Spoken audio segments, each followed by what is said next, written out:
Others tissues তার সম্পর্কে awareness মানুষের কাছে পৌঁছে দেওয়া এবং এই ওরাল ক্যাভিটির থেকে কি করে শরীরের মধ্যে তার যে বিভিন্ন সমস্যা হয় সেই বিষয়েও মানুষকে জানানো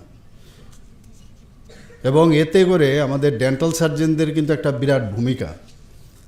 এবং আজকের দিনে আমরা যদি সেই অ্যাওয়ারনেস প্রোগ্রামটা শুধু আজকে করলাম তা নয়, কিন্তু একটা দিন যেহেতু থাকে সেই দিনের একটা মাহাত্ম্য থাকে, সেই দিনে মানুষ জানতে পারে, সব মানুষ জানতে পারে কেন আজকের দিনটাতে আমরা এই জাতীয় দন্ত চিকিৎসক দিবস উদযাপন করি। অর্থাৎ আমরা যে ডেন্টাল সার্জন এবং আমাদের কি রোল সেই সম্পর্কে মানুষকে অবহিত করা। এবং আজকে এখানে টিভির পর্দায়ও স্ক্রিনেও আমরা দেখছিলাম যে বিভিন্ন সময়ে ডেন্টাল অ্যাসোসিয়েশন থেকে যেভাবে বিভিন্ন জায়গায় যায়, বিভিন্ন ক্যাম্প করে, এক তো অ্যাওয়ারনেসও করছে, আবার ট্রিটমেন্টও করছে, আবার প্রিভেনশনের জন্য যা যা দরকার সেই কথাগুলোও বলছে। আজকে আমি এই যে national oral health mission health programme and national health mission এবং ইন্ডিয়ান ডেন্টাল অ্যাসোসিয়েশনের যে যৌথ উদ্যোগে এই ধরনের উদ্যোগ কিন্তু আগামী দিন আমার মনে হয় আরও বারবার যদি আরও প্রোগ্রাম করা যায় আজকের দিন বাদ দিয়েও, তাহলে আরও বেটার হবে। আজকে যেবারের থিম ট্যাগলাইন, এই ট্যাগলাইনের কী নাম দেওয়া হয়েছে? This national dentist day, thank you dentist for your sparkling smile. আমি তো সব জায়গায় বলি যে আমরা হাসাটা কিন্তু বিনা পয়সায়, হাসতে তো সমস্যা নেই, কিন্তু হাসে কম, বেশিরভাগই দেখি মানে গুরুগম্ভীর ভাব, অলওয়েজ গ্লুমি ফেস। তো হাসতে অসুবিধা। ডেন্টাল সার্জনরাই যদি না হাসে তাহলে অন্যদের কি করে হাসাবে? এই যে স্পার্কলিং যে স্মাইল কি করে আসবে?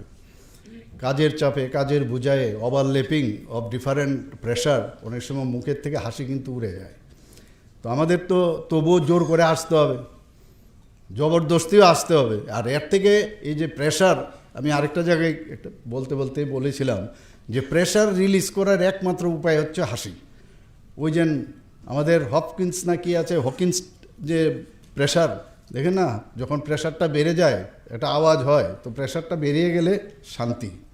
তো এইরকম শরীরের মধ্যেও আমার মনে হয় মাঝে মাঝে হাসি টাসি দিলে, আর নিজের দাঁতগুলো একটু দেখানো দরকার। ডেন্টিস্ট্রি চান্স পেলে আর কিছু না হোক নিজের দাঁত কিন্তু ঠিক করে ফেলে। প্রথমেই যে যে জুনিয়র আছে সিনিয়রদের ধরে যে যাই ওখানে গিয়ে স্কেলিংটা আগে করি, এরপর আসলো ফিলিংটা করি, এরপরে বললো যে যদি অর্থোডন্টিকের সুবিধা থাকে, কিন্তু অর্থোডন্টিস্টরা তো সহজে হাত দেয় না, কারণ এটা পয়সা টয়সার অনেক বিষয়। তো এটা অনেকের হয়ে ওঠে না, আবার হয় না, কিন্তু বুঝতে বুঝতে বয়স যখন পেরিয়ে যায় তখন আর এটাকে সোজা করার উপায় নাই। তো দেখা যায় অনেক ডেন্টাল সার্জনেরই এই ধরনের বক্ররেখার দাঁত আমরা দেখতে পাই, অ্যালাইনমেন্ট। তো এটা কিন্তু যাই আছে, আমি নিজেও অনেক গায়ক গায়িকাদের দেখি এত সুন্দর সুরেলা মানে সুর, এরপর দেখি অনেকে, শুধু আমি না, অনেকে বলে আরে ওর দাঁতের জন্য ওর পুরো চেহারাটাই, ফেসটাই যেন কীরকম হয়ে গেছে। তো দাঁত আমাদের জন্য একটা ইম্পর্টেন্ট, এবং দাঁতের ইম্পর্টেন্স আমাদের পরীক্ষায় আসতো। এটাও আপনার সবাইকে বলা উচিত যে দাঁত কিন্তু প্রোটেকশনেরও কাজে আসে, বিশেষ করে মেয়েদের জন্য তো বিরাট। তো কাজেই এই একটা তো প্রোটেকশন, একটা হচ্ছে নিজেকে প্রেজেন্টেশন করা। আর আপনারা জানেন যে এই দাঁত যদি সুন্দর থাকে তাহলে আমার যখনই বাচ্চাদের যখন দাঁত উঠতে সাহায্য করে, ফোনিটিক্সও কাজ আছে, আমরা সবাই জানি এগুলো। কথা বলার অনেকের ভালো ম্যাচিওর্ড হয়ে গেছে, কিন্তু সামনের দাঁত যদি পড়ে যায় দেখবে হাওয়া বেরিয়ে গেল, গানই আর হলো না, কথাও ঠিকভাবে বলতে পারবে না। কাজে এই বিষয়গুলো কিন্তু মানুষের কাছে বলা দরকার। অনেক সময় দন্ত চিকিৎসকদের কিন্তু অনেক সময় দেখি আমি, যারা মেডিকেল পার্সনরা আছেন, শুধু তারা না, অন্য সাধারণ মানুষ, দন্ত চিকিৎসক, দাঁতের ডাক্তার।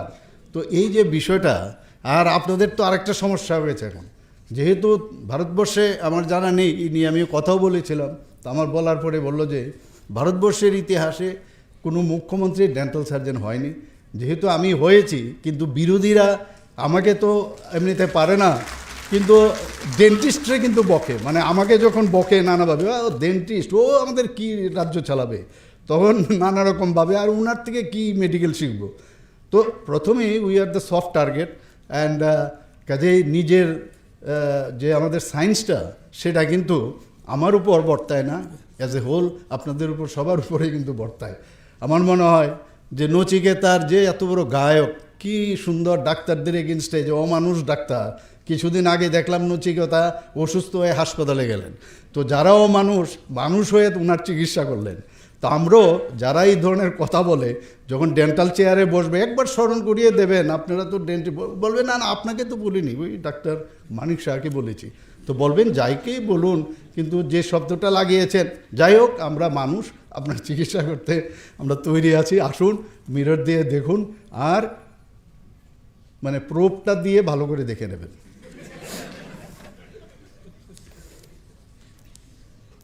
এখানে আমরা সবাই জানি যে ডক্টর রফিউদ্দিন আহমেদ 1890 সালের 24শে ডিসেম্বর ইস্ট বেঙ্গলে ওনার বর্ধমপাড়ায় জন্মগ্রহণ করেন।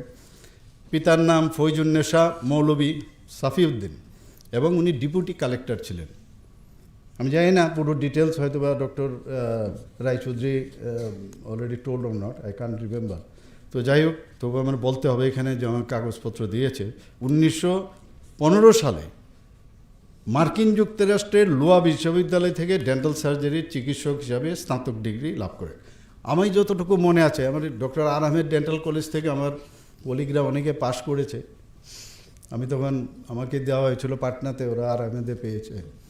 তো ওদের সাথে যখন কথা বলছিলাম, I may be wrong may be right, তো বলছিলেন বা ওদের থেকে যে কালেক্ট করলাম যে উনি যাওয়ার জন্য জাহাজে করে সে যেতে হয়েছে, মানে সেই মানে সেই রকম অবস্থাও ছিল না, জাহাজে করে সেখানে পৌঁছেছেন।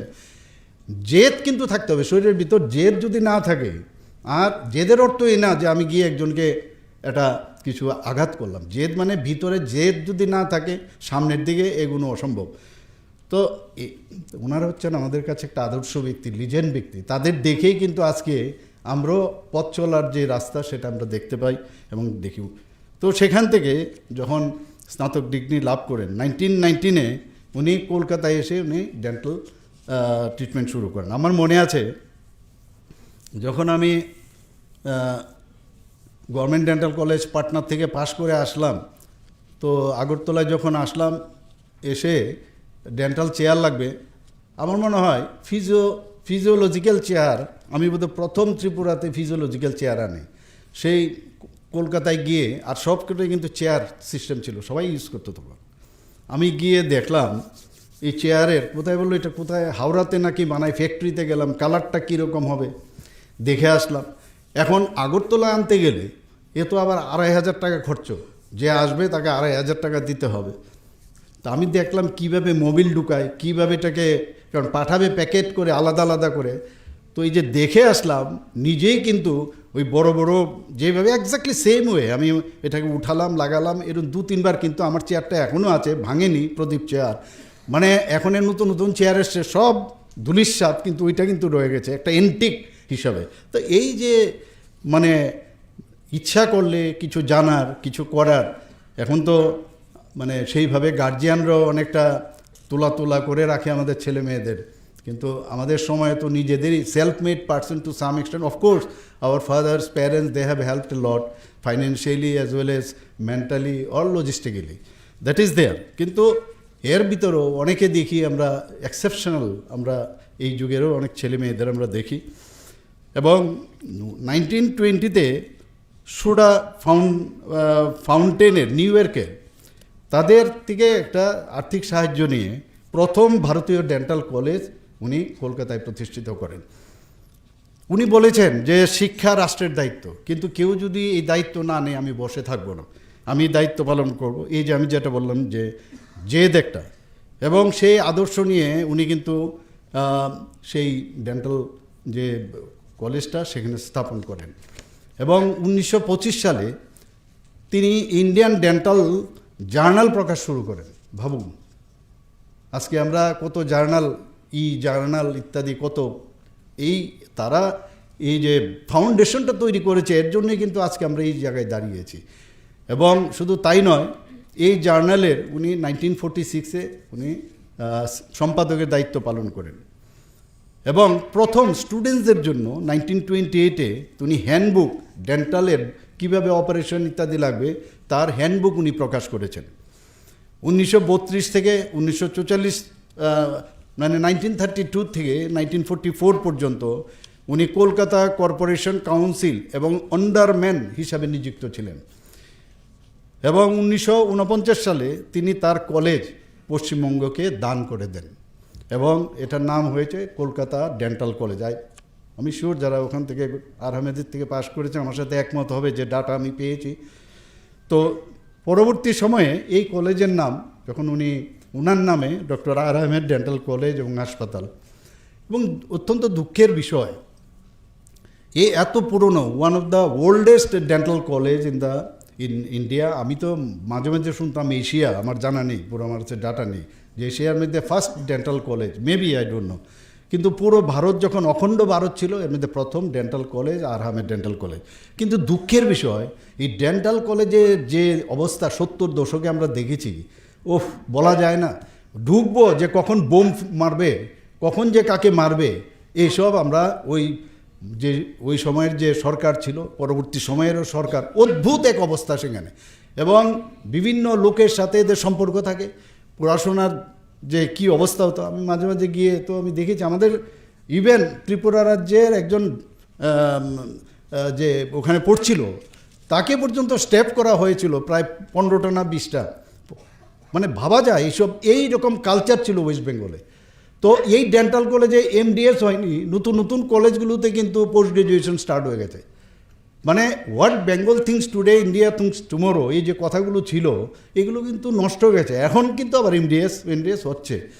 তো এই যে পরিবেশ, কারণ যতক্ষণ ধরে ল অ্যান্ড অর্ডার সিচুয়েশন না থাকবে, শান্তির পরিবেশ না থাকবে, কোনো অবস্থায় কোনো জিনিসের ডেভেলপমেন্ট সম্ভব না। দিন পাল্টাচ্ছে। এখন আমরা যেভাবে মাননীয় প্রধানমন্ত্রীজি আজকে দেশকে যেভাবে সামনের দিকে এগিয়ে নিয়ে যাচ্ছে, একটা নতুন ভারত তৈরির যে চিন্তাভাবনা করছে, আমরাও কিন্তু নতুন ত্রিপুরা, আমি তার থেকে ইনহেরিট করেছি, মানে ফলো করেছি ওনাকে, নিউ ত্রিপুরা আমরা চেষ্টা করছি বানানোর। এবং এই ডক্টর আর আহমেদ 1920 থেকে 1950 সাল পর্যন্ত ওই কলেজের উনি মানে অধ্যক্ষ ছিলেন এবং 1946 সালে তিনি বেঙ্গল ডেন্টাল অ্যাসোসিয়েশন, যেটা আমরাও করেছি এরকম দেখুন, প্রতিষ্ঠা করেন এবং যা পরবর্তী সময়ে ভারতীয় ডেন্টাল অ্যাসোসিয়েশন নামে নামকরণ করা হয়। আমরা করেছি এর ব্রাঞ্চ হিসাবে, আমাদের ছিল না যখন আমরা এসে, আমরা 8-10 জন ছিলাম, আমরা তখন প্রথম ডেন্টাল অ্যাসোসিয়েশন স্টার্ট করি। এবং শুধু তাই নয়, এই ইন্ডিয়ান ডেন্টাল অ্যাসোসিয়েশনের উনি 3বার প্রেসিডেন্ট ছিলেন সেখানে। আজকে আমরা ডেন্টিস্ট অ্যাক্ট নিয়ে আমরা বড়াই করি, কিন্তু এই ডেন্টিস্ট অ্যাক্টের জনককে ডক্টর আর আহমেদ। এই যে উনি কিন্তু 1939 সালে প্রথমে বেঙ্গল ডেন্টিস্ট অ্যাক্ট করেন, সেটাকে পরবর্তী সময়ে ভারত সরকার সেটাকে ডেন্টাল অ্যাক্ট এবং ভারতীয় ডেন্টাল অ্যাক্ট 1948 মডেল তৈরি করেন। এখনও সেটা আমরা কিন্তু ফলো করি। ওনার সাথে আমার একটা ভালো মিল আছে, দেখলাম যে 1950-তে তিনি তৎকালীন পশ্চিমবঙ্গ সরকারের মন্ত্রীও ছিলেন। তো কাজে অনেকটা দেখলাম যে ঠিকঠাকই আছে, যে শুধু আমার মতো ডেন্টাল সার্জন না, উনিও একজন ডেন্টাল সার্জন ছিলেন। তো সরকারের মন্ত্রী ছিলেন তিনি, এবং তিনি 1962-তে কৃষি, কমিউনিটি ডেভেলপমেন্ট, সমবায়, ত্রাণ এবং পুনর্বাস দপ্তরের তত্ত্বাবধায়ক হিসাবে কাজ করেছেন। ভারত সরকার 1964 সালে ওনাকে পদ্মভূষণ উপাধিতে ভূষিত করেন। কাজে এই যে দিনে আজকে কিন্তু ওনার প্রতি আমি শ্রদ্ধা জানাচ্ছি, ওনাকে স্মরণ করছি। উনি যে মার্গদর্শন আমাদের কাছে দিয়েছেন, যে ভিতরে যে জেদ এবং আমি বলবো না আক্রোশ, কিন্তু যে জেদ একটা কিছু করার, যে আই হ্যাভ এভরিথিং, অল মানে potential I have already, these are all মানে ইনবিল্ড, দ্যাট খালি এটাকে প্রকাশ করা, এই যে বিষয়টা আমাদের প্রত্যেকটি মানুষ, আমরা মনে করি ডিপেন্ডেন্ট থাকার একটা হ্যাবিট হয়ে গেছে এখন প্রতিটা মানুষ। কিন্তু আমরা সব কিছু ভগবান দিয়েছে, কিন্তু আমরা সেইগুলো নিয়ে আমরা প্রপার ওয়েতে সেটাকে কিন্তু প্রকাশ করতে পারি না। এই ধরনের ব্যক্তিদের যখনই আমরা স্মরণ করি, ওনাদের জন্মদিনেই হোক, মৃত্যুদিনেই হোক, তখন কিন্তু এগুলো আমাদের পথ দেখায়। আজকে ডেন্টিস্ট্রি নিয়ে অনেকে কথা বলেন, আপনারা সবাই জানেন আজকে যে পেইনলেস সার্জারি হয়, কারা করছেন, কে করেছেন? প্রথম ডেন্টিস্ট আজকে অ্যানেস্থেশিয়ায় যে ইথার প্রথম ডেন্টিস্ট আবিষ্কার করেছে। বলবেন যারা ডেন্টিস্ট্রিকে নিয়ে, যারা ডেন্টাল সার্জনকে নিয়ে উপহাস করে, যে তার নাম হচ্ছে William T J. Morton, you know ইট।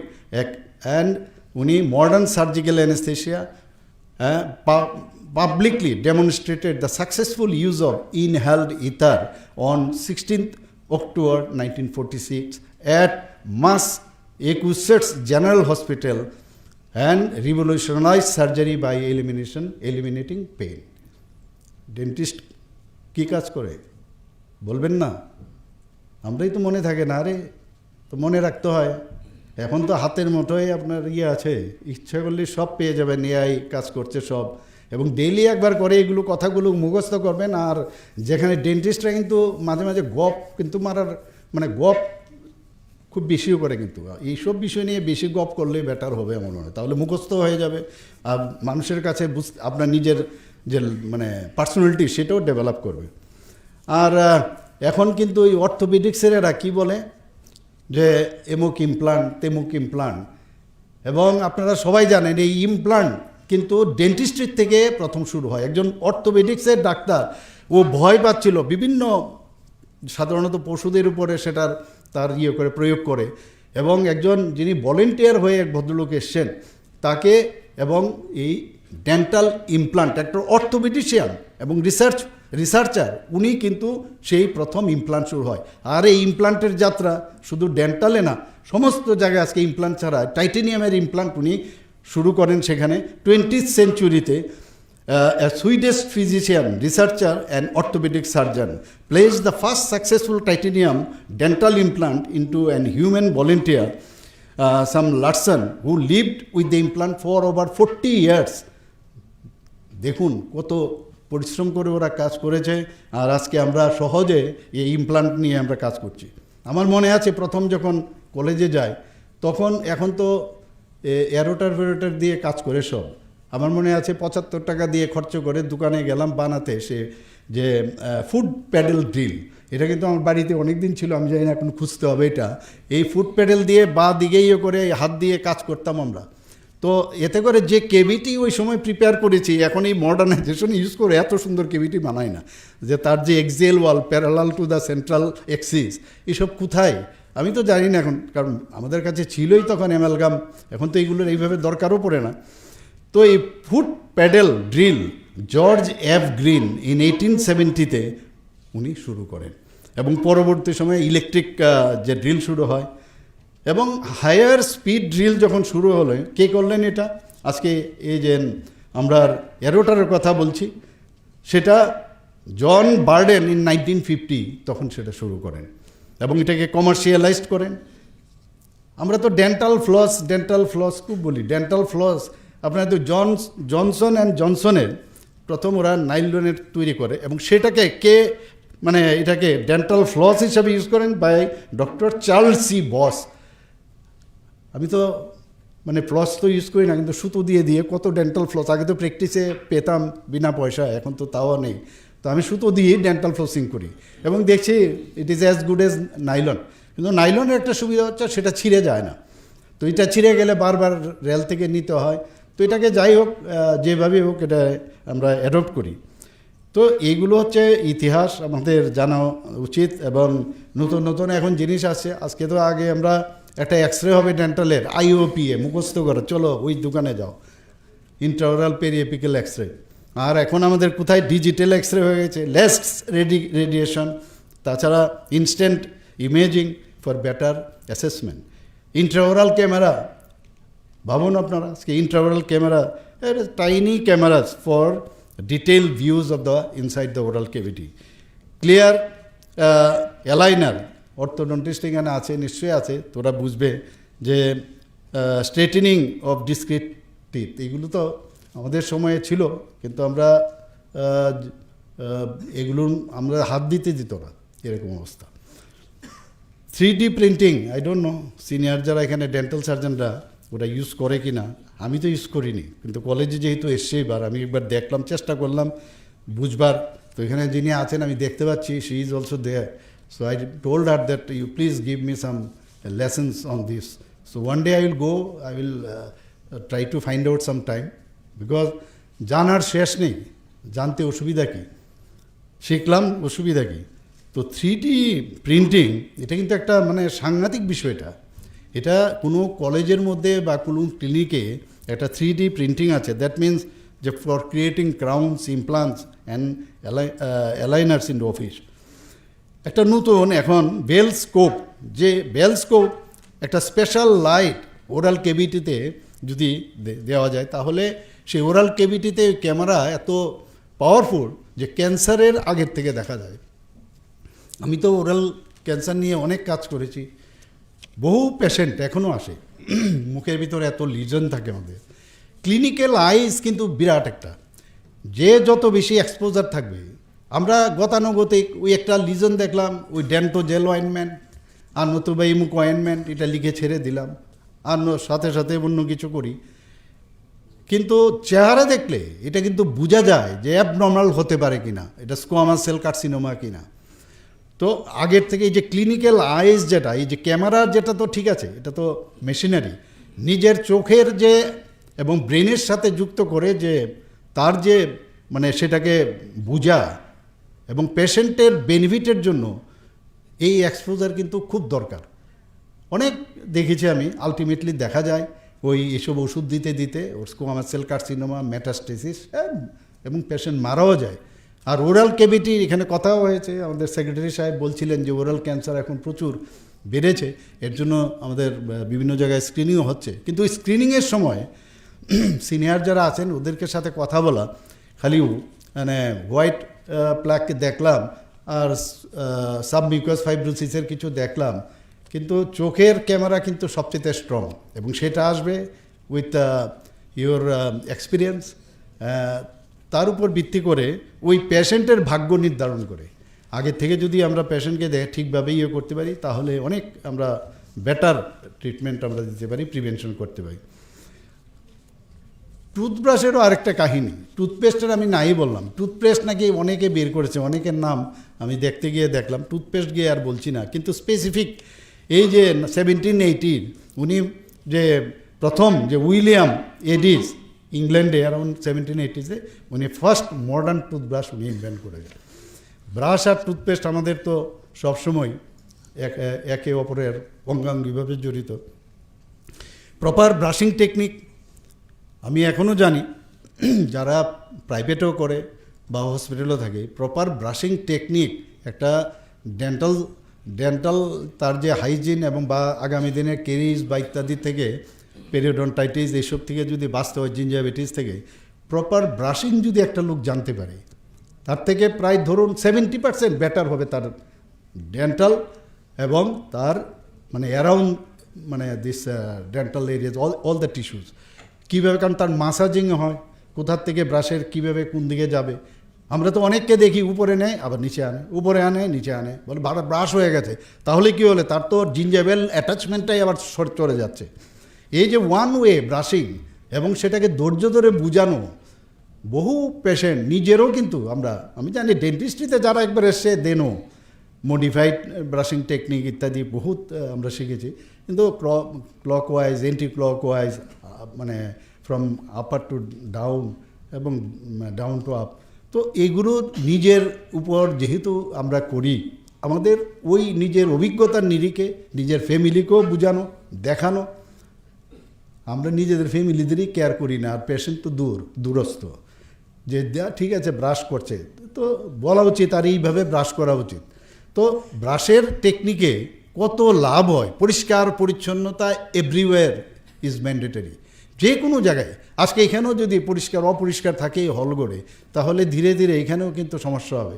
এর জন্য মেনটেনেন্স, এটা ওয়ান কাইন্ড অফ মেনটেনেন্স ভগবান দিয়েছে শরীরে, তাকে মেনটেনেন্স করতে গেলে যা যা দরকার সেই আমাদের কাছে যেহেতু নলেজ আছে, সেগুলো আমাদের প্রয়োজন। কিছুদিন আগে আমি এই কারণে বলছি, ডেন্টিস্ট্রি নিয়ে অনেকে অট্টহাসি করে, অনেক কিছু কথা বলে। আমাকে ফরেন্সিক ওডোন্টোলজির উপরে, ইন্টারন্যাশনাল ফরেন্সিক ওডোন্টোলজির উপর আমার বলতে হয়েছিল যে আমাদের সারা পৃথিবীর মধ্যে একটাই কিন্তু যে আমাদের ফরেন্সিক ইউনিভার্সিটি গুজরাটে, এখন আমরা অনেক জায়গায় ব্রাঞ্চ হয়েছে, ত্রিপুরাতেও হয়েছে, সেখানে আমাদের ন্যাশনাল ফরেন্সিক ইউনিভার্সিটিতে আমাকে বলেছেন। যাই হোক, আমাকে যখন বললো আপনাকে কি নোট স্পিকার হিসাবে, তো আমি এগুলো অ্যাকচুয়ালি শুনতাম, আমাদের 1 পেজ 2 পেজের আমরা ফরেন্সিক ওডোন্টোলজি জানতাম, কিন্তু যেহেতু ওখানে দিতে হবে, বিদেশ থেকে লোক আসবে, তো আমি কিছু ডাটা কালেক্ট করেছি। সেখানে সেই ডাটাগুলো কিছু কিছু আপনাদের সামনে আমি বলতে চাই যে forensic odontology is not only scientific fascinating but also socially and legally indispensable. লিগালিও ইন্ডিসপেন্সিবল। এখানে এটাও বলা হয়েছে, হোয়াইল দ্য ক্রিমিনাল, যখনই ক্রাইম হয়, while the criminal may lie through his teeth, the teeth themselves do not lie. কি সুন্দর কথা। While the criminal may lie through his teeth, the teeth themselves do not lie. This is the essence of forensic odontology. এবং আমরা সবাই জানি যে আমাদের সবাই hard structure in the body, আমরা পরীক্ষা টরীক্ষার মধ্যে অনেক সময় আছে hard structure in the body কি এনামেল, তো অ্যাজ এ হোল মানে টুথ ইজ হার্ড স্ট্রাকচার। তো সেই জায়গায় দাঁড়িয়ে সেখানে যখনই ফায়ার, ওয়াটার বা ডিকম্পোজিশন, মিউটিলেশন যাই হোক না কেন, আমাদের এই হিউম্যান বডির যেহেতু এটা হার্ড স্ট্রাকচার, সেটা কিন্তু নষ্ট হয় না। তো এর জন্য ফরেন্সিক সায়েন্সে এই যে এটা উইটনেস অফ ট্রুথ হিসাবে কিন্তু সেটাকে আমরা ব্যবহার করতে পারি। আমি কতগুলো ডাটা আমি কয়েকটা মানে ইতিহাস থেকে আমি নিয়েছি সেগুলো। ইন 1193 AD, রাজা সিসি Rathore was identified by his distinctive anterior teeth. ভাবুন, আমরা কিন্তু অনেকে রেকর্ড রাখি না। এখন কিন্তু একটা দিন আসবে যখন আইন আরও শক্ত হবে, ফরেন্সিক সায়েন্স আরও ডেভেলপ করবে, তখন কিন্তু যার যার মানে যে ক্লিনিকে এগুলো কিন্তু রাখতে হবে। আর এখন তো চিপসের মধ্যে রাখা যায়, কোনো অসুবিধা নেই, কাগজের উপর ডিপেন্ড করে না। তো এই যে বিষয়, in 66 AD the body of Lollia Paulina was recognise through dental evidence. একদম মহারানী ছিলেন, রানী ছিলেন তৎকালীন সময়ে। ওনাকেও ওখানকার মানে সিংহাসন দখল করার জন্য, বসার জন্য ওনাকে খুন করা হয়েছিল এবং সেইভাবেই তাকে ডিস্ট্রাকশন করা হয়েছিল ব্যাডলি। তো তার যে ডিকম্পোজড বডি, সেটা কিন্তু ফরেন্সিক ওডোন্টোলজির থেকে ওনাকে সেখানে জানতে পেরেছে। Vienna Opera house fire in 1849, massacre fire, প্রচুর লোক সেখানে মারা যায়। এবং দেখা গেছে যে প্রথম যদি বলা হয়, dental identification was first legally recognised. তখন এটাকে লিগেলি রিকগনাইজ শুরু হয়েছে। না, যদি কোর্টে ওটা যখন কোর্টে বলবে যে কিভাবে আপনি এটা লিগেলি আপনি বলছেন, এখন তখন থেকে এটা শুরু হলো যে না, forensic odontology legally it is proved. তো এখন কিন্তু সেটা আমরা এখন দেখতে পাচ্ছি। আর একটা মজার বিষয়, আপনারা জানেন যে হিটলার নিয়ে আমরা, অ্যাডলফ হিটলার এবং তার সো কল যে লেডি ইভা ব্রাউন, কী অবস্থায় মৃত্যু হয়েছে এন্টিমর্টাম এবং পোস্টমর্টামে, তাদেরকে কিন্তু আইডেন্টিফিকেশন আলটিমেটলি এই ফরেন্সিক ওডোন্টোলজির মাধ্যমে হয়েছে। ইন 1897 ডক্টর অস্কার এমেডো কনসিডার্ড, যিনি প্রথম এটা এই ফরেন্সিক ওডোন্টোলজি নিয়ে কথা বলছেন, ফাদার অফ ফরেন্সিক ওডোন্টোলজি বলা হয়। উনি একটা বইও লিখেছেন, সেই বইয়ের নাম L.R. Dentaire and medicine legales. একটা মানে আমার মনে হয় যে ডেন্টিস্ট্রি মেডিসিনের ক্ষেত্রে এটা একটা বিরাট, এটা আমাদের কাছে এপিক্স। তো আমি জানি না, যদি আপনারা কোনো সময় পান এটা পড়ার চেষ্টা করবেন। আমি যখন আহমেদাবাদে গেলাম, আমি যখন এই ডাটা সেখানে আহমেদাবাদে যখন আমি বক্তব্য রাখছিলাম, তখন সেখানে এই আহমেদাবাদের মধ্যে কিছুদিন আগে যে এয়ার ইন্ডিয়ার যে এত বড় একটা অ্যাক্সিডেন্ট হয়ে গেল, এবং প্রায় 50% উপরে বলা হয়েছে ফরেন্সিক ওডোন্টোলজিতে তাদের আইডেন্টিফাইড হয়েছে এবং 100% কারেক্ট হয়েছে। ভাবুন, মানে ডেন্টিস্ট্রির কোন জায়গায় আজকে আমরা সেটাকে আমরা ডিপেন্ড করে। আমি আজকে suppose oral and maxillofacial surgeon, কিন্তু আমি যদি সার্জারি নাই করি, নিজেকে যদি আমি এস্টাবলিশ না করতে পারি, আমি যদি ভয় পাই কাজ করতে গিয়ে, তাহলে ওই ডিগ্রিটাই থাকবে, কাজের কাজ কিন্তু কিচ্ছু হবে না। তো নিজেকে এস্টাবলিশ করতে গেলে এই জিনিসগুলো যত বেশি আমরা বেশি মগজ ধুলাই করব নিজের এবং অন্যদের জন্য আমরা কাজ করব, তত বেশি উইল বি রিকগনাইজ। তো কাজের মাধ্যমেই পরিচয়। আজকে এই যে ফরেন্সিক ওডোন্টোলজির মধ্যে আমরা সবাই জানি, কিন্তু বাস্তব ক্ষেত্রে কিন্তু অনেক সময় আমরা এই বিষয়গুলো আমরা করতে পারি না, বা কোথায় যাব কি করব। একটা হচ্ছে সেক্স অ্যান্ড এজ এস্টিমেশন। এই যে মৃত ব্যক্তিকে পাওয়া গেল, বা তার যে মৃত তো নাই, কিছুই নাই তার শরীরে, তার খালি একটা ম্যান্ডিবল বা তার দাঁত রয়েছে, তার থেকে তার সেক্স অ্যান্ড এজ এস্টিমেশন আমরা সবাই জানি through skull and mandibular feature.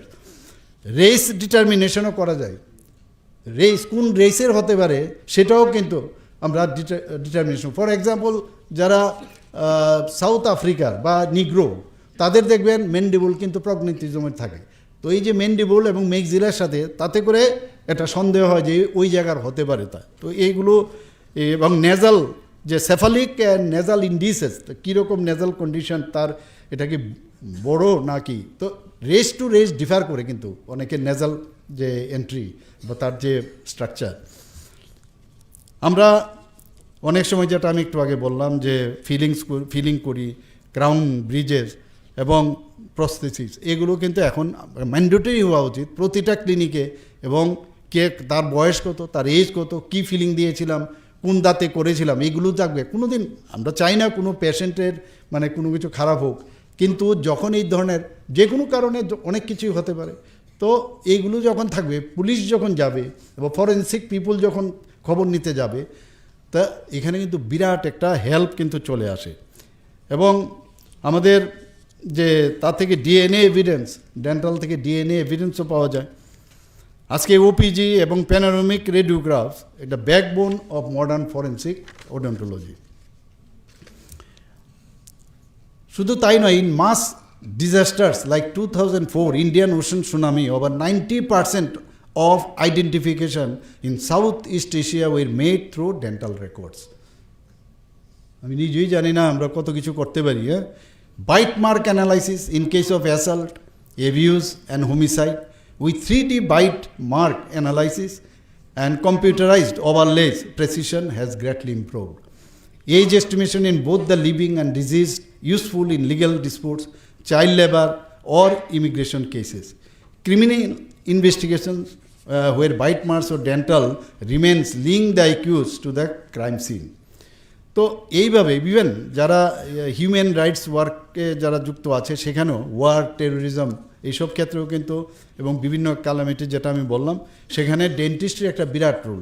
আমি ওখানে কনফারেন্সের পরে যখন আমি আমার আরও তথ্য ছিল, অনেক ফরেনার এসেছিল, এসে বলছে আমরাও এত ডাটা আমাদের জানা ছিল না। তো মানে তারা খুব অ্যাপ্রিসিয়েট করেছে, ভালো। কিন্তু আমি ওখানে আমার বলার পরে আমি একটা ওখানকার যে ভাইস চেয়ারম্যান বা চেয়ারম্যান বোধহয় খুব সম্ভব, ওনাকে আমি বললাম, আমি গীতে জিকে বললাম ওনার সাথে কথা বলুন। ওনাকে আমি বলে এসেছিলাম, আমাদের ত্রিপুরাতে যেহেতু ফরেন্সিক ন্যাশনাল ফরেন্সিক ইউনিভার্সিটি আছে, আপনারা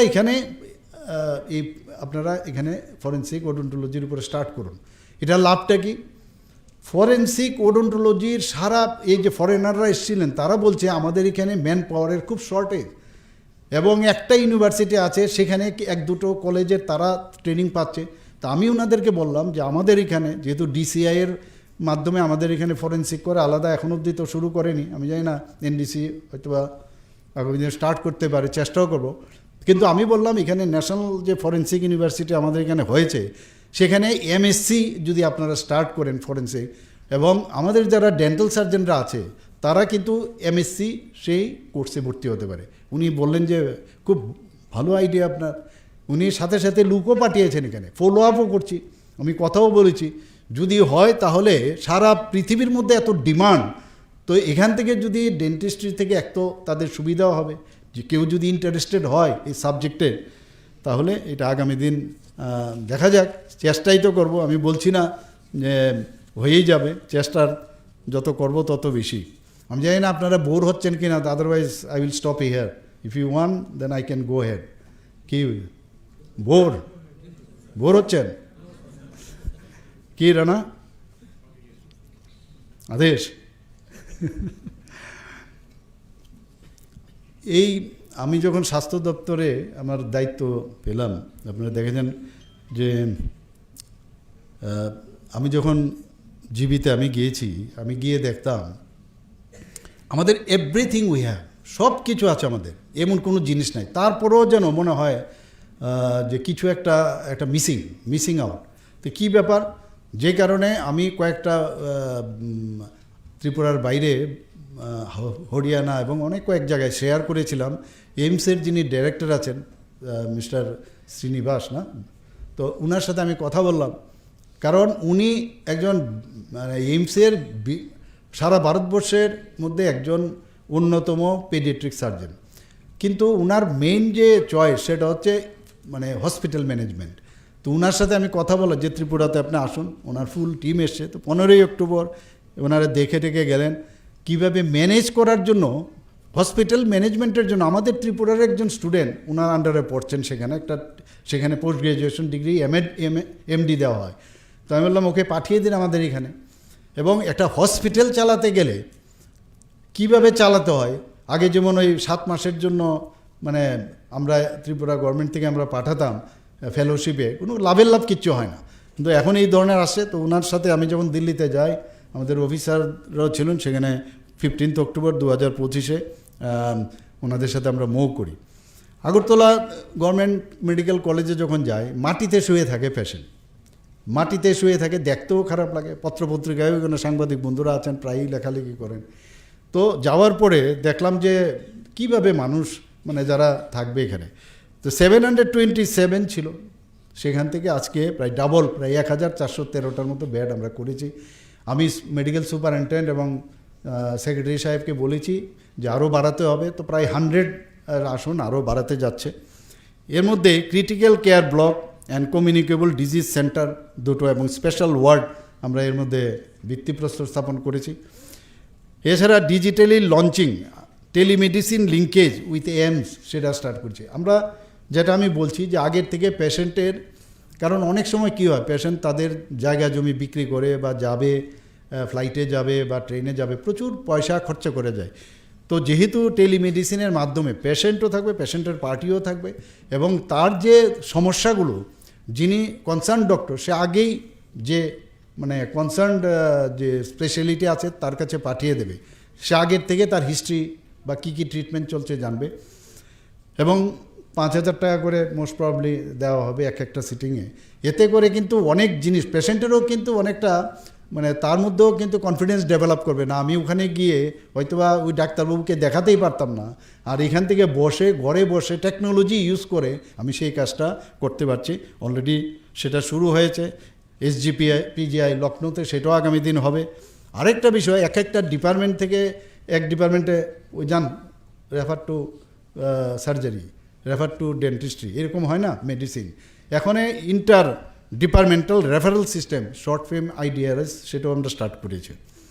সিজা হাসপাতাল আমরা এর মধ্যেই দেখেন মণিপুরে সিজা হসপিটাল ছিল, ওনাদের সাথে যখন কথা বললাম, এবং ওনারা কিন্তু এস্টাবলিশড হসপিটাল এবং মেডিকেল কলেজ ওখানে মণিপুরে ওনাদের আছে, তাই তো মেডিকেল কলেজ আছে। তো আমরা লুকো পাঠিয়েছিলাম, তো ওনারা এসে এখন পর্যন্ত ওনারা এবং ওনাদের টিম এবং আমাদের ত্রিপুরার থেকেও আমরা ডাক্তার পাঠিয়ে আমরাও চাইছি যাতে এদের এক্সপার্টাইজ জানে। তো আমরা ফুল টিম নার্সিং থেকে আরম্ভ করে ডক্টরবাবুরা সবাই গেছেন। 5টা এখানে কিডনি ট্রান্সপ্লান্ট হয়েছে। একটা ট্রান্সপ্লান্ট করতে 35 থেকে 40 লক্ষ টাকা চাই, কিন্তু 1 পয়সাও পেশেন্টকে দিতে হয়নি। এবং 5টা যে মানে এই কিডনি ট্রান্সপ্লান্ট হয়েছে, তারা যিনি পেয়েছেন সেও সুস্থ, যিনি দিয়েছেন সেও সুস্থ।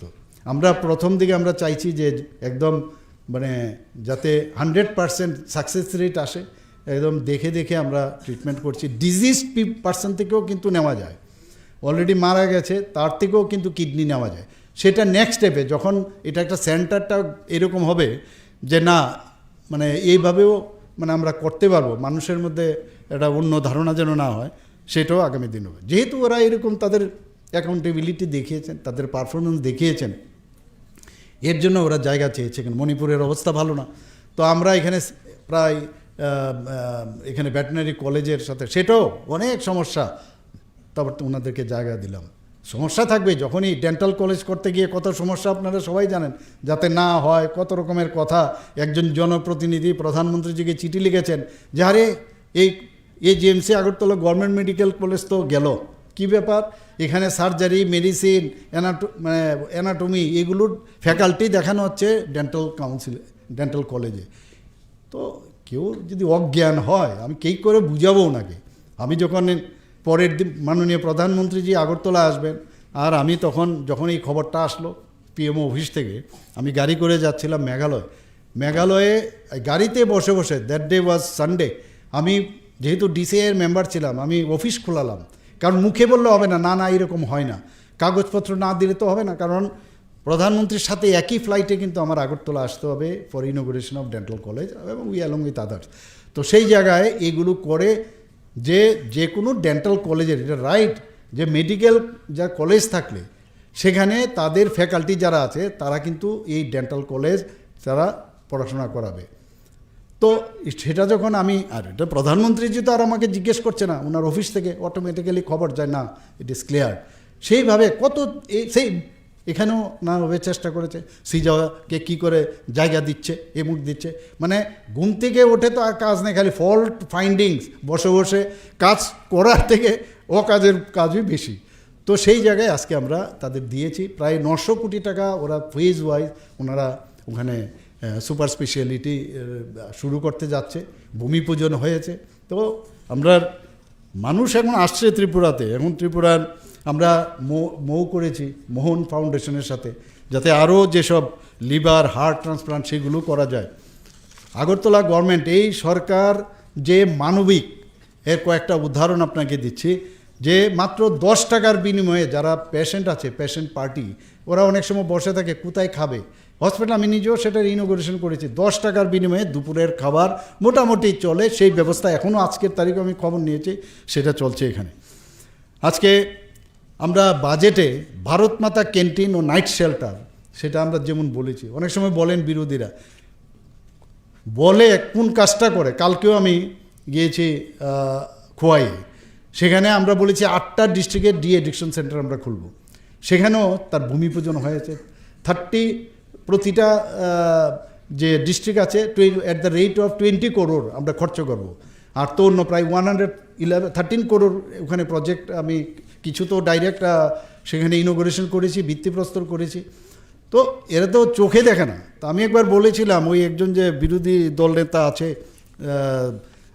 পার্লামেন্টে, উনি প্রায়শই বলেন কোথায় সার্জিক্যাল স্ট্রাইক, কোথায় এই আপনার এই অপারেশন সিন্দুর, কিছু দেখাই যায় না, মিথ্যে কথা বলছে। তো এয়ার স্ট্রাইক কিছুই দেখা যাচ্ছে না। তো একজন বলছিলেন উনাকে এখন থেকে যখন এই ধরনের সার্জারি মানে এই ধরনের অপারেশন হবে, উনাকে নিয়ে যেতে হবে আর ওখানেই বসিয়ে রাখতে হবে, তাহলে বেস্ট হবে। তো এই তো হচ্ছে, দেশ সামনের দিকে এগিয়ে যাচ্ছে আর ওরা পেছনের দিকে নিয়ে যাওয়ার চেষ্টা করছে। আমার সময় তো আমি জানি খুব লিমিটেড সংখ্যক এমবিবিএসের সিট ছিল, অ্যাবাউট 13 আমার সময়, এর আগে আরও কম ছিল। ডেন্টালের একটা সিট ছিল। তো সেই জায়গায় দাঁড়িয়ে কি কষ্ট, একটা লোক কলকাতায় যায়, হাওড়া স্টেশনে যায়, কেউ শিয়ালদা যায়, সেখান থেকে যাওয়া এবং আসা, গার্জিয়ানদের উপরেও তো কত প্রেশার পড়ে আর্থিকভাবে। আর আজকে আমার মনে আছে ডেন্টাল কলেজেরই একজন গার্জিয়ান এসে আমাকে বলছে যে স্যার, যদিও নিটের মাধ্যমে সে তার মানে মেরিটের কোনো প্রশ্ন নেই, নিটের মাধ্যমেই পেয়েছে, বলে আমার নিটের মাধ্যমে পেলেও আমি কিন্তু আমার ছেলেকে আমি পড়াতে পারতাম না। এবং হি ওয়াজ লিটারালি ক্রাইং যে আমার ছেলে আজকে এই ডেন্টাল কলেজে শুধু আপনাদের সরকারের জন্য সেটা পেয়েছে, আপনাকে অসংখ্য অসংখ্য ধন্যবাদ। ভদ্রলোক আমার পায়ে নমস্কার, রাখুন। তো এই যে কত আজকে 450টা এমবিবিএসের সিট হয়ে গেছে, ডেন্টালের 50 দিয়ে শুরু করলাম, 63 হয়ে গেছে। আবার ভাবা যায় কোনো দিন ত্রিপুরাতে কোনো সময় ডেন্টাল কলেজ বিডিএসের কোর্স চালু হবে। আমরা তো ডেন্টাল কলেজ ওই কেজিএমসি আর আহমেদ, ওই গুয়াহাটি ডেন্টাল কলেজ, এইসবই চিন্তা করতে করতে আমরা ভাবতাম, এইভাবে আমরা বড় হয়েছি। এখানে আমাদের যে পিজি, যে আমরা ভাবছি এমডিএস স্টার্ট করা যায় না, আপনারা অবগতির জন্য জানাচ্ছি যে এমবিবিএসের যে এমসিআই বা এখন যে এনএমসির মধ্যে আছে, যদি কেউ ফার্স্ট ইয়ার সেকেন্ড ইয়ারও যদি স্টার্ট করে মেডিকেল কলেজ, সেখানে কিন্তু তারা পোস্ট গ্রাজুয়েশন স্টার্ট করতে পারবে। কিন্তু আমি বললাম যদি ওইটা যদি হয় তাহলে আমাদেরও হওয়া উচিত, কিন্তু আমাদের এখানে এখনও এই প্রভিজন নাই। আপনারা জানেন যে ডেন্টিস্ট্রিতে আগে 70 বছর অবধি ফ্যাকাল্টি হিসেবে থাকা যেত। কারণ 70 বছর এই কারণে ফ্যাকাল্টি মানে ডিমান্ড আর সাপ্লাইয়ের মধ্যে একটা গ্যাপ ছিল 70 বছর, আর এমসিআইয়ের ছিল 65, এখন উল্টো হয়ে গেছে। এখন সাপ্লাই বেশি হয়ে গেছে, ডেন্টিস্ট্রি 65-এর মধ্যে ইউ শুড বি রিটায়ার্ড, আর মানে এমবিবিএসদের বেলায় বা মেডিকেল কলেজের বেলায় সেটা 70 হয়ে গেছে। তো এইভাবেই যখন বিভিন্ন জায়গায় আমার থেকে যারা জনপ্রতিনিধি বা বিভিন্ন জায়গার থেকে বলে আমাদের এখানে একটা স্পেশালিস্ট দেবেন, পাবোটা কোথায়? এটা তো আর দোকানে পাওয়া যাবে না, বানাতে হবে, তৈরি করতে হবে। তো সেই জায়গায় 89 আমাদের স্পেশালিস্ট ছিল, সেই জায়গায় এখন 93 স্পেশালিস্ট হয়েছে। এবং আরেকটা খুশির বিষয় যে আমি আজকে আসার সময় একটা ডোনার মিনিস্ট্রির সাথে আজকেও সকালে একটা প্রোগ্রাম ছিল। তো এই ডোনার মিনিস্ট্রি থেকে মাননীয় প্রধানমন্ত্রীজির ব্লেসিংয়ে আমরা এই আগরতলা গভর্নমেন্ট ডেন্টাল কলেজের আরেকটা নতুন বিল্ডিং তৈরির জন্য 202 কোটি টাকা দিয়েছে। অলরেডি কাজ শুরু হয়ে গেছে, আমি মনিটর করেছি। 2টো হোস্টেল হচ্ছে আগামী দিন। আমি বলছি এটা ধরতে হবে যে এটা 100 থেকে 150 সিট হবে আগামী দিন, এবং স্টুডেন্ট ও এমডিএস হবে, ইন্টার্নি হবে, তাদের থাকার ব্যবস্থা এরকম না আবার ভাঙো ঢুকটুক করে ভাঙো। আমি সব কটা চেষ্টা করি, মনিটরিং করি, ইভেন যে তার টয়লেটটা কোথায় থাকবে, প্রপার হবে কি না, কমন যেন না হয়, একটা দুজনের থাকতে পারে। তো এইভাবে কিন্তু কাজ শুরু হয়ে গেছে। ওনারা বলছেন যে 1.5 বছরের মধ্যে কমপ্লিট করবে। তো আমরা মাননীয় প্রধানমন্ত্রীজিকে ধন্যবাদ দেব।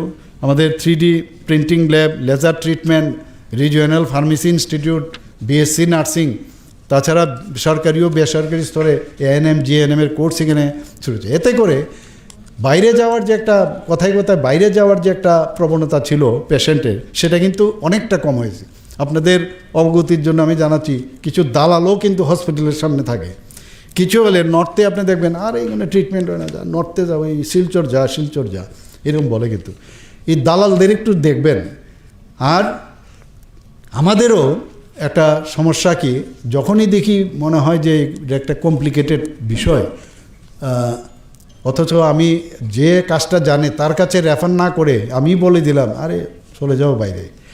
এই যে বলে যাওয়ার যে ব্যবস্থা, আলটিমেটলি কিন্তু নিজের পায়ে কিন্তু আমি নিজে কুড়াল দিলাম, এটা নিজের পায়ে নিজে কুড়াল দিলাম। যদি এটা আমার যে সিনিয়র আছে যিনি সাবজেক্টটা জানে ওনার কাছে দেওয়ার পর আবার এইরকমও দেখা গেছে যার কাছে পাঠালে সেও বলছে বাইরে যাও, তাহলে তোমার সুপার স্পেশালিটি আর স্পেশালিস্ট হয়ে লাভটা কি? আমি এর জন্য বললাম, আমি তো প্রায় আমার মুখ্যমন্ত্রীর সময় পিছুতে প্রচুর পেশেন্ট আসে, আমি বললাম আপনাকে কে বলেছে? বললে টাকা লাগে, এই ভর্তি হয়েছে, ওইখানে রেয়ার দিচ্ছে, আপনাকে কে বলেছে যেতে? বলা এই মুখ ডাক্তারই বলেছে। তা আমি ডেকে বললাম ফোন করুন, কেন পাঠান আপনারা? তো এটা একটা কিন্তু হেবিট হয়ে গেছে। হেবিট কি, একটা পোস্টম্যানের মতো। ইভেন সাব ডিভিশনে যে যখন কোনো ডাক্তার থাকে, সাব ডিভিশনে যখন মানুষ যায়, মানুষের সাথে পেশেন্টের সাথে অনেক লোক যায়। তো এখানে কি হয়, এত প্রেশার থাকে ডাক্তারের উপরে, তাড়াতাড়ি একটা রেফার করে, এই অ্যাম্বুলেন্স ডাক, অ্যাম্বুলেন্সে উঠিয়ে দে। বাট এর ডিউটিটা সারলো, মানে ডক্টর ইজ মানে অ্যাক্টিং অ্যাজ এন অ্যাক্টর, একজন অ্যাক্টর হিসেবে কাজ করে এগুলো সারলো। এই যে আমি যে কাজটা, এটা ডেন্টিস্ট্রিতে হই সব, আমি যদি ওই কাজটা আমি করতে পারতাম তাহলে কিন্তু আমার নিজের এক্সপার্টাইজটাও আমি বাড়াতে পারতাম, সেটা আমি করলাম না। আবার পেশেন্টেরও কিন্তু আস্থা সেটা কিন্তু বাড়লো না। আমাদের অনেক সমাজ পরিবর্তনের কথা আমরা যে বলি, সমাজের পরিবর্তন অনেক আমাদের দরকার। আমাদের ট্রমা কেয়ার সেন্টার কোনোদিন ভাবা যায়, আমাদের এখানে প্রায় নর্থে সেটা হতে যাচ্ছে, বাকি সব ডিস্ট্রিক্টেই হচ্ছে, অলরেডি শুরু হয়ে গেছে। আমরা আমবাসার মধ্যে কার্ডিয়াক কেয়ার সেন্টার বলেছি, আমি নিজেও গেছি, এত সুন্দর অবস্থা। আগে তো আমরা যখন মানে চাকরিটা পেলে খুব খুশি যে চাকরি, সরকারি চাকরি, কি আনন্দ।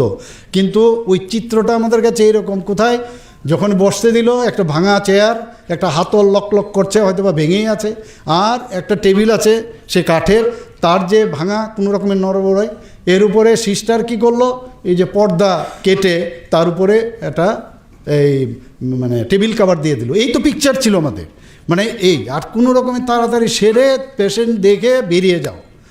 এই যে বিষয় যে আমি যে আই মিন ফর হোয়াট, আমার যে পেশেন্টের জন্য কাজ করতে হবে, আমার যত কাজ করা যায়, এই মানে যে মনস্তাত্ত্বিক যে বিষয়, সেটা যতক্ষণ ধরে আমরা প্রপারলি না নেব, তবে যতই আমরা ডেভেলপ করি কোনো দিন সম্ভব হবে না।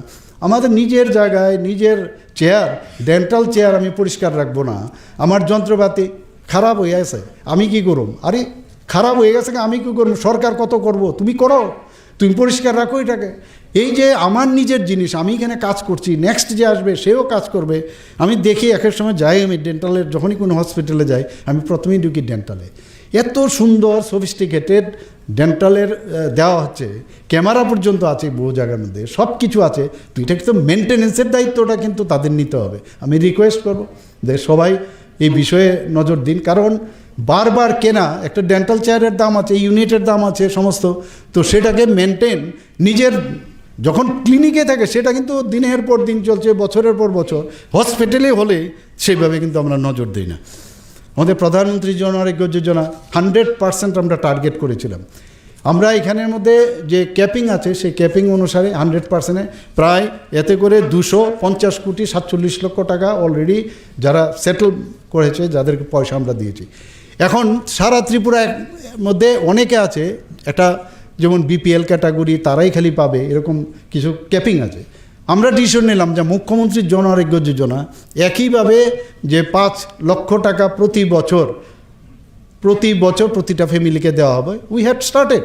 এবং আজকে সেটা কিন্তু এত ভালো করছে, অনেক জায়গায় মাননীয় প্রধানমন্ত্রীজির নামে যে কার্ড আছে, মুখ্যমন্ত্রীর নামে যে কার্ড আছে, যে কোনো জায়গায় দুটো, এবং বয়সের কোনো বালাই নেই, সবাই এটার মধ্যে। অর্থাৎ ভারতবর্ষের মধ্যে শুধু ত্রিপুরাই একমাত্র রাজ্য যেখানে ফুল পার্সন, এখানে যারা আছেন অনেকে জানেও না এই বিষয়, তারা কিন্তু আজকে এই ইন্স্যুরেন্সের এই মাধ্যমে কিন্তু তারা কভার আপ আছে।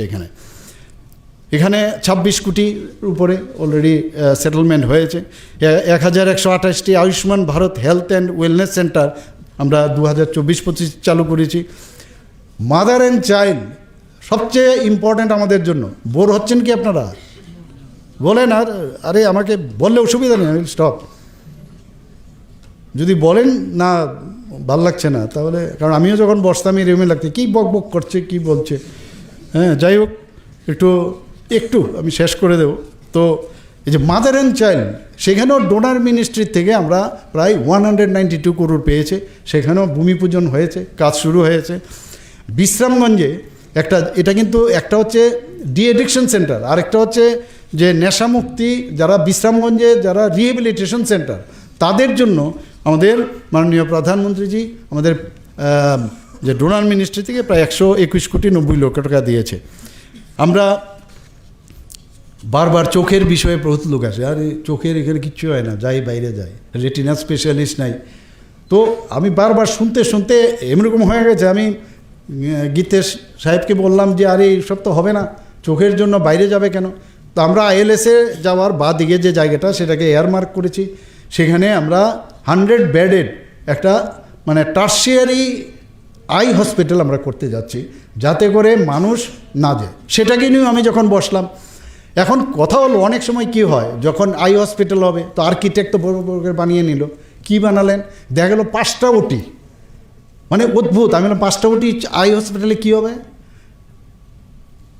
অ্যানেস্থেটিস্ট রেখেছে এতগুলো। আমি তো অ্যানেস্থেটিস্ট এখানে কটা? বেশিরভাগই তো চোখের যে অপারেশন হয় আন্ডার লোকাল অ্যানেস্থেশিয়া, এখানে অ্যানেস্থেটিস্ট বসে বসে কি গুনবে? তখন আমি বললাম এটা আই হসপিটাল আপনি রাখুন, আই হসপিটাল করলে এটাকে কানেক্ট করুন যে এজিএমসির সাথে, ভেরি নিয়ার টু এজিএমসি।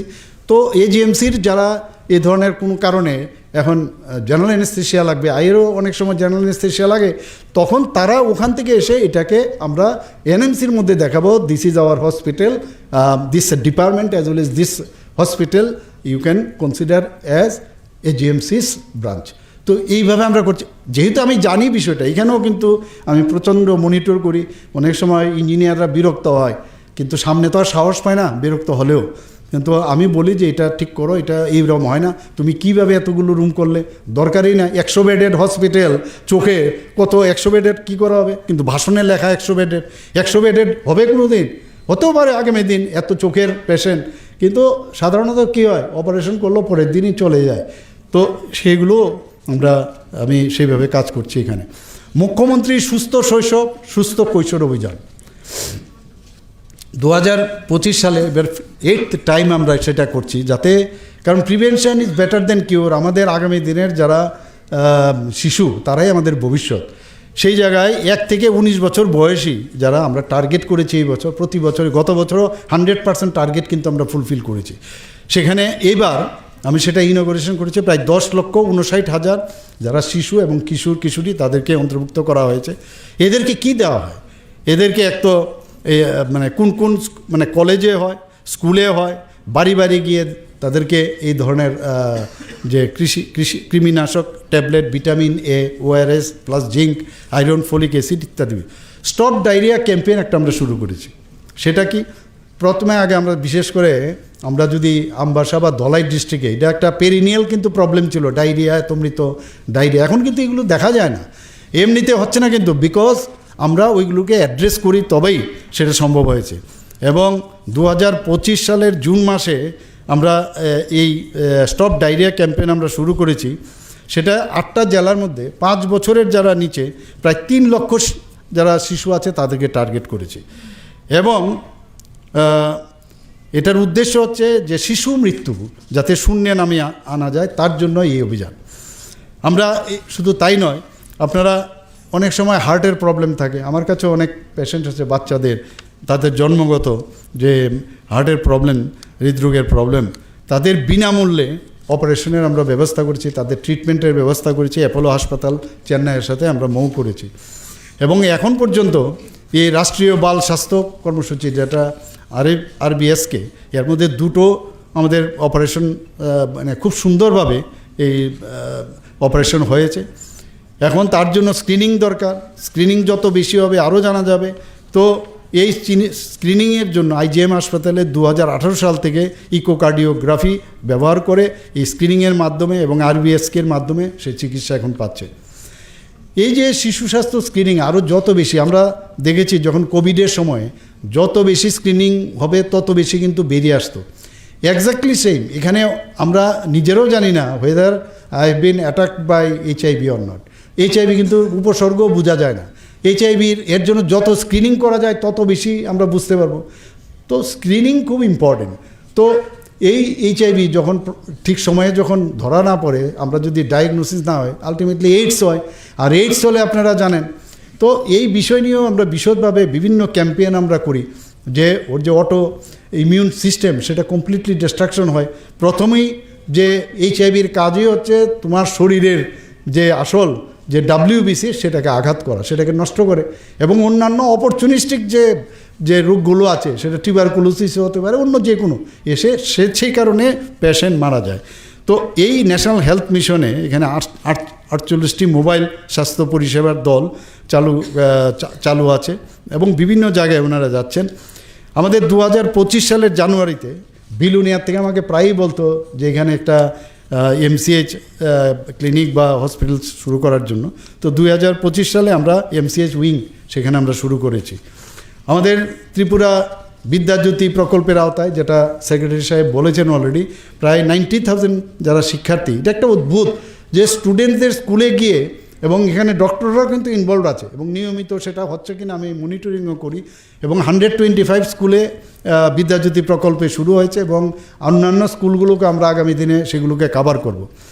একটা ক্লাসের মধ্যে আপনারাই শুনো, আমি জানি না ইয়াং ছেলে মেয়েরা যারা আছেন এদের হয়তো বা করেছে, আমাদের সময়ে তো ক্লাস করতাম, কোনো দিন ডাক্তারবাবু ভিতরে ঢুকে বা বলছে যে আপনাদের চেক করতে এসছি, এই দৃশ্য কিন্তু আমরা কোনোদিন দেখিনি। আর হবেও কিনা আগে মানে আগামী দিন আমরা জানা নেই, হতে পারে। তো এই যে মিশন, তাতে করে যে শারীরিক মানসিক সুস্থতা, স্বাস্থ্য, পুষ্টি, পাঠ্যক্রম ইত্যাদি কিন্তু আরও প্রপারলি, যদি তার শরীর ভালো থাকে, healthy mind resides in healthy body, শরীর যদি ঠিক থাকে সব কিছুই ভালো চলবে। মাসকান সার্টিফিকেশন, এটা আমাদের জন্য একটা মানে অত্যন্ত খুশির বিষয় যে আমাদের শিশু বিভাগ, যেটা IGM হাসপাতাল আছে, মাসকান সার্টিফিকেট লাভ করেছে এবং national health mission system resource centre এটাকে কিন্তু স্বীকৃতি দিয়েছে, ধলাই জেলা হাসপাতালকে, সেটাকে মাসকান সার্টিফিকেট। ত্রিপুরা IGM হাসপাতাল সেটা প্রথম শিশু বিভাগ, এটা রাজ্যের প্রথম এবং সমগ্র উত্তর পূর্ব ভারতের তৃতীয় প্রতিষ্ঠান যারা নাকি এই মাসকান সার্টিফিকেট পেয়েছেন। আমরা Tripura health scenario report August 2024 অনুযায়ী আমরা যে শিশু হার মৃত্যু, এটা খুব ইম্পর্টেন্ট, মানে ন্যাশনাল লেভেলে মাননীয় প্রধানমন্ত্রীজি বারবার এগুলো দেখেন। 21 থেকে আগে 1000, প্রতি 1000-এর মধ্যে 21 জন মারা যেত, এটা কমিয়ে আমরা 18 এনেছি এবং আগামী দিন আমরা এটাকে 10-এ নামিয়ে আনার লক্ষ্যে 2030 সালের মধ্যে, যেটা Tripura state action plan on climate change 2.0, সেটা আমরা করব। এখানে ডেন্টাল সার্জনরা আছেন, অ্যাসোসিয়েশন তো আছেনই এখানে আজকে, national oral health mission programme এবং ন্যাশনাল হেলথ মিশন ওনার যৌথ উদ্যোগে আজকের এই প্রোগ্রাম। আমি ওনাদেরকে ধন্যবাদ দেব যে আগামীকাল ওনারা একটা প্রোগ্রাম রেখেছেন, এখানে ট্রেনিং দেওয়া হবে অ্যান্ড এতে করে অনেক বেশি আপনারা জানবেন। ত্রিপুরা ডেন্টাল সার্ভিসে এখন প্রেজেন্ট স্ট্রেংথ হচ্ছে 53 এবং dental surgeon through NHM 52, total 105 dental surgeons are there in, মানে রেগুলার অর কন্ট্রাকচুয়াল। আমি অলরেডি গীতেজিকে বলেছি যে ডেন্টাল যে সার্ভিস রুল, এটার ইতিহাস যারা আছে এরা জানে কীভাবে আমি সার্ভিস রুল আমি তৈরি করেছি। আর কোথাও MBBS-এর ছাড়া আর কোনো মানে ডিপার্টমেন্টে বা কোনো ডিসিপ্লিনে কিন্তু সার্ভিস রুল শুরু হয়নি। এর জন্য বহুত ফাইট করতে হয়। আমি সবসময় একটু মানে সামনের দিকে চলার ব্যক্তি, তো সেইভাবে তৎকালীন সময় সেটা কিন্তু আমি ডেন্টাল সার্ভিস রুল আমরা শুরু করেছিলাম খুব কম সংখ্যক দিয়ে, আজকে সেটা গিয়ে দাঁড়িয়েছে 53। তো আমি বলেছি যে এটাকে যাতে অ্যামেন্ডমেন্ট করা যায় এবং আশা করি 150 পর্যন্ত আমরা করব, এই আশা আমি করছি। সবাইকে অসংখ্য ধন্যবাদ, নমস্কার, জয় হিন্দ, ভারত মাতা কি জয়।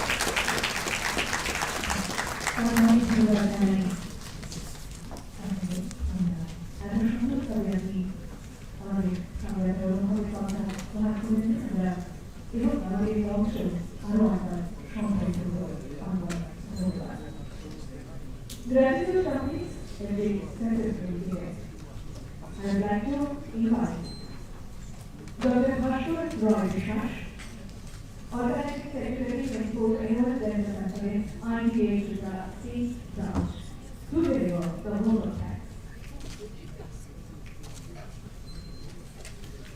Respected Professor Dr. Manik Shah sir, Honorable Chief Minister Tripura, Chief Guest of today's program, respected Sri Kiran Vidya sir, IAS Secretary, Health and Family Welfare Department, Government of Tripura, respected Sri Sati Waid sir, Additional Secretary and Mission Director, NHM, Government of Tripura, respected Dr. Debasri Verma sir, Director of Health Service, Government of Tripura, respected Dr. Ramchandra Das sir, Director of Family Welfare and Preventive Medicine, Government of Tripura, respected Professor Dr. A.P. Sharma sir, Director of Medical Education, Government of Tripura, respected Dr. Rajesh Anil Acharya sir, Deputy Director, Dental, State Nodal Officer, NHP, Government of Tripura, respected Dr. Shalu Rai Madam, Principal, Agartala Government Dental College,